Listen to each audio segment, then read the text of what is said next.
पौर्णिमेच्या दिवशी तुम्ही कधी देवीला अत्तर वाहिलं आहे का? या नारळी पौर्णिमेपासून तुम्ही देवीला दर पौर्णिमेला अत्तर व्हायचं आहे. मंदिरामध्ये जाऊन एक छोटीशी अत्तराची बाटली घ्यावी. गुलाबाचे अत्तर हे प्रामुख्याने महत्त्वाचे, ते नाही मिळाले तर चाफा अत्तर सुद्धा चालेल.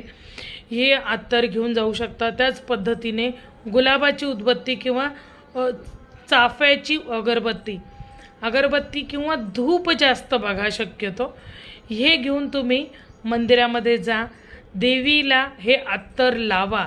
तिच्या अंगावरती थोडंसं ते अत्तर लागलं गेलं पाहिजे, याचं म्हणजे हे करता येईल तसं बघा.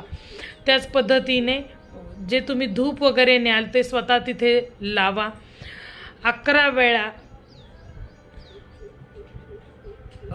तुम्ही म्हणजे मंदिर कोणतं आहे त्या पद्धतीने येते. 11 वेळा नाही म्हणू शकत मी, कारण की प्रत्येक देवीची उपासना ही वेगवेगळ्या पद्धतीने सांगितलेली आहे. जर का तुम्ही श्रीसुक्त म्हणणार असाल तर 16 ऋचा म्हणायच्या असतात, तर ते 16 वेळा म्हणायचे असते. तर अशा पद्धतीने तुम्ही तिथे जाऊन बसू शकता, म्हणू शकता. त्याच पद्धतीने तुम्ही देवीची नामावली घेऊ शकता. मराठीमध्ये देवीचं संपूर्ण पाठ वाचू शकता. संस्कृतमध्ये अवघड आहे, प्रत्येकालाच जमतं असं नाही, तर तुम्ही ते करू शकता. पांढरं फूल, पांढरा गजरा तुम्ही त्या दिवशी पौर्णिमेच्या दिवशी देवीला जरूर वाहा. याने घरामध्ये सुख संपत्ती आणि धनाची प्राप्ती होण्यासाठी हा मार्ग तुम्हाला सांगत आहे. अचानक धनलाभाचे योग तुमचे येतील. कुठून जुनी येणी वसूल व्हायची असतील तर ती होतील. कुणाला दिलेला पैसा असेल तर ती व्यक्तीसुद्धा तुम्हाला पैसे देण्यासाठी स्वतःहून ॲप्रोच करण्याची शक्यता आहे.